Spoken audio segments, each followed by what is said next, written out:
بسم اللہ الرحمن الرحیم وصلی اللہ علی النبی الکریم محمد وآلہ وصحبہ اجمعین اما بعد وجاز سفر الامت وام الولد والمکاتبۃ والمبعضۃ بلا محرم هذا فی زمانہم اما فی زماننا فلا لغلبۃ اہل الفساد وبہ یفتیٰ ابن کمال وجاز شراء ما لا بد للصغیر منہ وبیعہ ای بیع ما لا بد للصغیر منہ لأخ وعم وام وملتقط هو في حجرهم أي في كنفهم وإلا لا۔ کتاب الحظر والاباحہ کا ایک اہم حصہ یہ چل رہا ہے جس میں بہت ہی اہم بنیادی مسائل آدمی کی زندگی سے متعلق آ رہے ہیں، اور ان میں کچھ بعض جگہ پر جو پرانے زمانے کے مسائل ہیں، یعنی باندی ہیں، ام ولد ہیں، غلام وغیرہ کے مسائل بھی آ جاتے ہیں۔ وجاز سفر الامتی، اور باندی کا سفر کرنا جائز ہے، اور اس باندی کا بھی جو ام ولد ہو، یعنی جس کو آقا سے بیٹا بھی بچہ بھی پیدا ہو گیا ہو، تو ام ولد کا اور عام باندی کا بھی سفر کرنا جائز ہے۔ والمکاتبتی، اور ایسی باندی جس کو جو بدلے کتابت ادا کر رہی ہو، اس کا بھی سفر کرنا جائز ہے۔ والمبعضتی، اور معتق البعض، یعنی جس کا بعض حصہ آزاد ہو اور بعض آزاد نہ ہو۔ مثلا ایک باندی ہے، وہ دو لوگوں کے درمیان مشترک ہے، ایک نے اپنا حصہ آزاد کر دیا ہے، دوسرے نے آزاد نہیں کیا ہے، تو یہ معتق البعض ہے، جس کا بعض حصہ آزاد ہے اور بعض ابھی غلامی کی زنجیر میں ہے۔ تو والمبعضتی، اور معتق البعض جو ہو، جس کا بعض حصہ جس کا آزاد ہو اور بعض نہ ہو، یہ سفر کر سکتے ہیں بلا محرم، بغیر محرم کے بھی۔ سمجھ رہی ہے، بغیر محرم کے بھی سفر کر سکتی ہیں۔ کہتے ہیں ھذا فی زمانہم، لیکن بغیر محرم کے سفر کرنا یہ پہلے زمانے کی بات ہے، متقدمین کے زمانے کا دور اور تھا، آج کا دور اور ہے، اس لیے ھذا فی زمانہم، یہ ان کے زمانے کی بات ہے۔ اما فی زماننا فلا، ہمارے زمانے میں چاہے عام خواتین ہوں، چاہے باندی ہو، چاہے ام ولد ہو، چاہے مکاتبہ ہو، یہ تمام خواتین بغیر محرم کے سفر نہیں کر سکتی ہیں۔ اما فی زماننا فلا، ہمارے زمانے میں تو یہ سفر نہیں کر سکتی ہیں۔ لغلبۃ اہل الفساد، اس لیے کہ اس زمانے میں فتنہ کرنے والوں کا غلبہ ہے، اس زمانے میں لوگ لڑکیوں کو پریشان کرنے والے، چھیڑنے والے زیادہ ہیں، اس لیے اس دور میں بغیر محرم کے سفر کرنا صحیح نہیں ہے۔ وَبِهِ یفتیٰ، اور یہی قول قابل افتاء ہے، یعنی اس دور میں جو فتویٰ دیا جائے گا، اس دور میں جو مسئلہ بتایا جائے گا، وہ یہی آخری والا قول ہے۔ تو گویا یہ مسئلہ بھی انہی مسائل میں سے ہیں جن کے بارے میں آپ نے پڑھا تھا، لا ينکر تغیر الاحکام بتغیر الازمان، زمانے کے بدلنے سے بہت سے مسائل میں تبدیلی ہو جاتی ہے، بہت سے مسائل کے احکام میں اثر نطق حکم لگایا جاتا ہے، یہ اس قسم کے جو مسائل ہیں یہ اسی طرح کے ہیں۔ ابن کمال پاشا نے اس بات کا اضافہ کیا ہے، اور انہی کے حوالے سے صاحب کتاب نے یہاں پر مفتبی قول نقل کیا ہے۔ یہاں تک بات سمجھ میں آئی؟ اچھا، اور دیکھیے وجاز شراء ما لا بد للصغیر منہ، چھوٹے بچے کے لیے جو ضروری چیزیں ہیں وہ ضروری چیزیں خریدنا جائز ہے۔ وجاز شراء ما لا بد للصغیر منہ، چھوٹے بچے کے لیے وہ تمام سامان خریدنا جائز ہے، وَبَيْعُهُ اور چھوٹے بچے کے سامان بیچ دینا بھی جائز ہے۔ مثلا چھوٹے بچے کی چپل بہت پرانی ہو گئی، کباڑی والے کے ہاتھ سے بیچ دیا، کپڑا پرانا ہو گیا اس کو سیکنڈ ہینڈ کے طور پر بیچ دیا، سمجھ رہے، سائیکل پرانی ہو گئی اس کو بیچ دیا۔ تو جو چھوٹے بچے کے لیے سامان خریدنا بھی جائز ہے، اور چھوٹے بچے کے جو ضروری سامان یعنی بیچنے کے لیے جو ضروری ہے، ان کو رکھنے سے کوئی فائدہ نہیں ہونے والا ہے علاوہ نقصان کے، تو اس کے لیے جو ضروری چیزیں بیچنے کی ہیں وہ بیچ بھی سکتے ہیں۔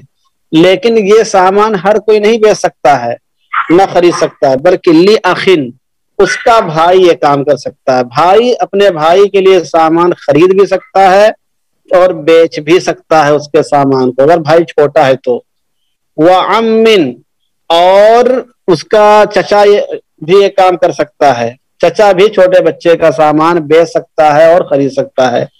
دیکھو اگر باپ زندہ ہے تو سب سے پہلا حق باپ کا ہوگا، باپ نہیں تو اس کے بعد دوسرا حق دادا کا ہوگا، چیزوں کے خریدنے کے بارے میں، چیزوں کے بیچنے کے بارے میں۔ تو سب سے پہلا حق تو باپ کا ہوتا ہے، پھر دادا کا ہوتا ہے، پھر اس کے بعد تیسرے نمبر پر کس کا ہوتا ہے؟ بھائی کا ہوتا ہے۔ اس میں ماں کا بھی ہونا چاہیے لیکن ماں کا حکم بھی آگے آ رہا ہے۔ جی ہاں، یہ چھوٹے بچے کے جو سامان ہوتے ہیں اس کی ملکیت کے مانے جاتے ہیں۔ چھوٹا بچہ جیسے اس کو کسی نے گفٹ میں کوئی چیز دیا، گفٹ کے طور پر اس کو سائیکل ملی ہوئی تھی، 2 سال اس نے چلایا، اس کے بعد سائیکل ٹوٹ پھوٹ گئی، تو اب چونکہ بچہ تو ابھی اپنے مال میں تصرف کا حق نہیں رکھتا ہے، چھوٹے بچوں کو تصرف نافذ نہیں ہوتا ہے، تو وہ سائیکل بیچنے کا حقدار کون ہوگا؟ سمجھ رہے ہیں؟ اسی طریقے سے چھوٹے بچے کا اپنا مال ہے، اس کو پیسہ ملا تو اس سے کوئی سامان خریدنا ہے، باپ کے پاس پیسہ نہیں ہے، ماں کے پاس پیسہ نہیں کہ اس کی ضروریات کی تکمیل کر سکیں، تو بچے کے پاس جو پیسہ ہے اس کو استعمال کر سکتے ہیں کہ نہیں کر سکتے ہیں؟ ان سب کے بارے میں حکم یہ ہے کہ بچے کے لیے ضروری سامان بھی خرید سکتے ہیں، بچے کے لیے ضروری سامان جو بیچنے کا اس کو بیچ بھی سکتے ہیں، لیکن یہ حق ہر کسی کو نہیں ہوگا۔ اولن تو باپ کو ہوتا ہے، پھر دادا کو ہوتا ہے، پھر ماں کو ہوتا ہے، پھر بھائی کو ہوتا ہے، پھر چچا کو ہوتا ہے، پھر اس میں تیسرے نمبر پہ لکھا ہے اس کو ماں کو ہوتا ہے، سمجھے؟ چونکہ بھائی پر اور بھائی اور چچا کو مقدم کرنے کی بنیادی وجہ یہاں پر یہ ہے، یعنی پرورش کے اعتبار سے تو ماں ہی کا حق ہوتا ہے مقدم، لیکن چونکہ یہ جو خریدنے اور بیچنے کی جو چیزیں ہوتی ہیں ان کا تعلق امور خانہ داری سے نہیں ہوتا ہے، بلکہ ان کا تعلق بیرون سے ہوتا ہے، یعنی خریداری کا جو معاملہ ہوتا ہے بازار میں ہوتا ہے، مارکیٹ میں ہوتا ہے، اور اس کے احوال سے جو ہے عورتیں کم واقف ہوتی ہیں، اس لیے اخ اور ام کے بعد اس کو جگہ دی گئی ہے۔ سمجھ رہے ہیں کیا کہہ رہے ہیں مولانا انس صاحب آپ؟ اور وہ پیسے جو مہمان بچے کو ہدیہ میں دیتے ہیں ان کا استعمال والدین کر سکتے ہیں؟ نہیں کر سکتے ہیں، قرضے کے طور پر کر سکتے ہیں، اگر کوئی بہت سخت ضرورت ہو تو فی الحال استعمال کر لیں، بعد میں واپس کر دیں۔ اچھا، وَمُلْتَقَطٍ هُوَ فِي حِجْرِهِمْ، وَمُلْتَقَطٍ کسے بولتے ہیں؟ وہ بچہ جو پڑا پایا گیا ہو، سمجھ رہے ہو؟